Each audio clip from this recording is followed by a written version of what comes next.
मैंने विषय छोड़ा कि हम कैसे विश्वास करें कि इससे पितरों की मुक्ति हो जाएगी। तो पहले कभी हुई है किसी की जिससे हमारी हो जाए?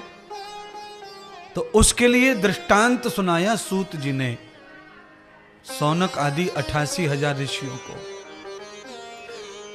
आपको मैं कथा सुनाऊं तो उसका प्रमाण मुझे देना है, क्योंकि आपका विश्वास मुझे जीतना है कथा के प्रति। आज कथा सुनने जो आया वो कल हर हाल में आना ही चाहिए, और 2-4 लोग साथ लाना चाहिए। मैं उस हिसाब से कथा सुनाऊंगा आज, क्योंकि मुझे आपका विश्वास जीतना है, आपकी श्रद्धा को मैंने तैयार करना है, आपको कथा से जोड़ना है।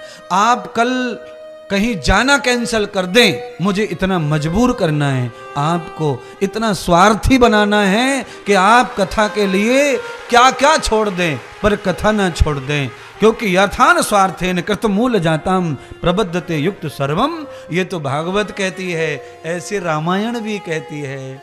स्वार्थ से आदमी दुनिया को छोड़ सकता है और किसी को भी पकड़ भी सकता है। स्वार्थ ऐसी चीज है। तो भागवत का स्वार्थ नहीं होगा ना तो मन नहीं लगेगा कथा में। इसलिए मैं आपसे कहना चाहता हूं, आप तो हैं स्वार्थी ही, तो कम से कम स्वार्थी हैं तो और हो जाइए स्वार्थी थोड़ा सा, कथा का भी स्वार्थ करो।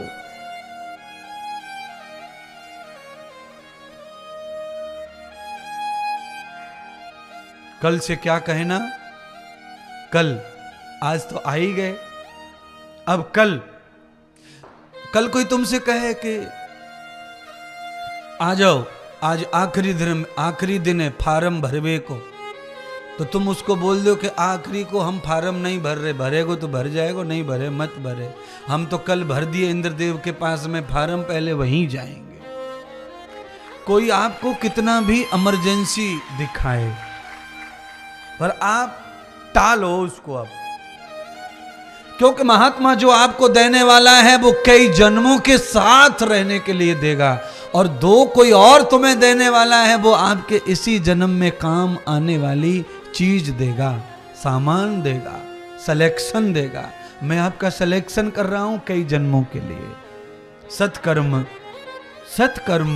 कभी खत्म नहीं होते और शुभ कर्म कभी जीवित नहीं रहते। शुभ कर्म भोगने के बाद खत्म हो जाते हैं, सत्कर्म भोगने के बाद भी खत्म नहीं होता। इसीलिए 88,000 ऋषियों को सूत जी ने कहा। अच्छा, 88,000 ऋषि कैसे थे? ऐसे नहीं थे कि मांगने खाने वाले, कमाने वाले, ना। 100 साल तपस्या की हिमालय में, ऐसे ऋषि मुनि 100 वर्ष की तपस्या के बाद, 100 वर्ष का भजन, 100 वर्ष का ध्यान किया, हिमालय में ग्रह त्याग किया, संसार का त्याग किया। इतना करने के बाद भी जब आत्मज्ञान नहीं हुआ तो लौट आए हिमालय से। कहां लौट आए? सूत जी के पास। महाज्ञानी सूत थे उस समय, उनके पास लौट के आए। सुनिए, केवल अपने मन से बैठ गए माला लेके, अपने मन से हिमालय चले गए, अपने मन से बद्रीनाथ चले गए, अपने मन से अमरनाथ चले गए, अपने मन से वैष्णो देवी चले गए। अपने मन से तुम कहीं भी चले जाओ शांति नहीं मिलेगी। गुरु की आज्ञा से जाओगे तो पेड़ पौधे झुकटे में भी शांति मिल जाएगी। झुकटा है, झुकटा समझ गए कि नहीं? झुकटा तो अपनी भाषा है, अब झुकटा है नहीं इसलिए बच्चे नहीं समझेंगे। है झुकटा, मैं बताना चाहता हूं। पहले यहां पर भी, पहले इस क्षेत्र में भी बहुत होता था वो फूस। फूस समझते कि नहीं? फूस भी नहीं समझ रहे अब, है जी। फूस, सरकंडा, जिसको निकाल कर कूट के जिसकी रस्सी बनती थी, झाड़ू बनते थे, झाड़ू, फूस। हाँ, तो जो फूस है वो ऐसे फैल के पैदा होता ना, उसी को कहते हैं। मैंने जो अभी कहा था झुकटा, झुंड, यानी कि कई प्रकार के बड़ी घास एक जगह बड़ी हो जाए उसको ही झुकटा बोलते हैं, झुंड बोलते हैं।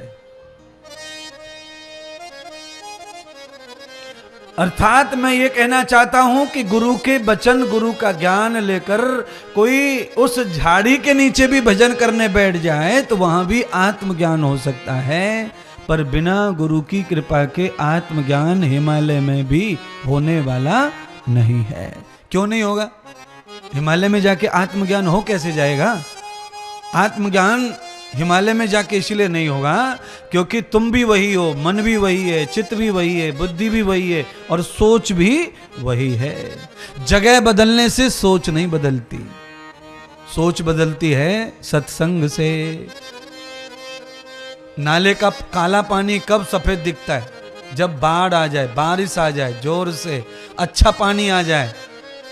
नाले का काला पानी दोबारा से जवाब देना पड़ेगा। नाले का काला पानी कब अच्छा दिखता है? हाँ बोलिए। इस समय 3 दिन पहले, आज से 3 दिन पहले सरकारी आंदोलन चल रहा है G20, बीजेपी सरकार चला रही है। उसी के तहत अभी बहुत बड़ा आयोजन हुआ वृंदावन में, यमुना जी की सफाई का बड़ा सम्मेलन अच्छा था। वहां पर बहुत सारे विद्वानों ने अपनी अपनी बात रखी।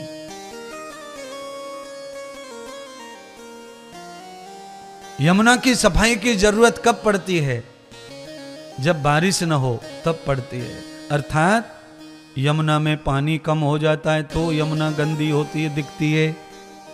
और जब यमुना में पानी भर भंडार, यमुना जी का पात्र जब भर के चलता है तो कहीं पर भी कुछ भी गंदा दिखाई देता नहीं है।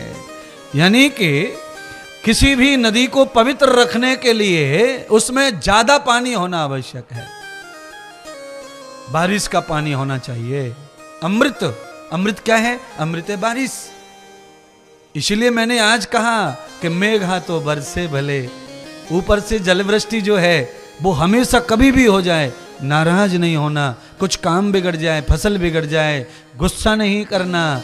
अरे फसल बिगड़ी है 3 महीने की, अगले 3 महीने की बन जाएगी, ये और वो दोनों अगली बार आ जाएगा, दोनों का आएगा।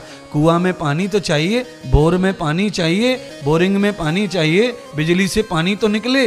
बारिश आएगी तो पानी रहेगा, पानी रहेगा तो अच्छी फसल बार बार मिलेगी। एक बार खत्म होगी, बार बार मिलेगी। इसलिए कभी नाराज नहीं होना है।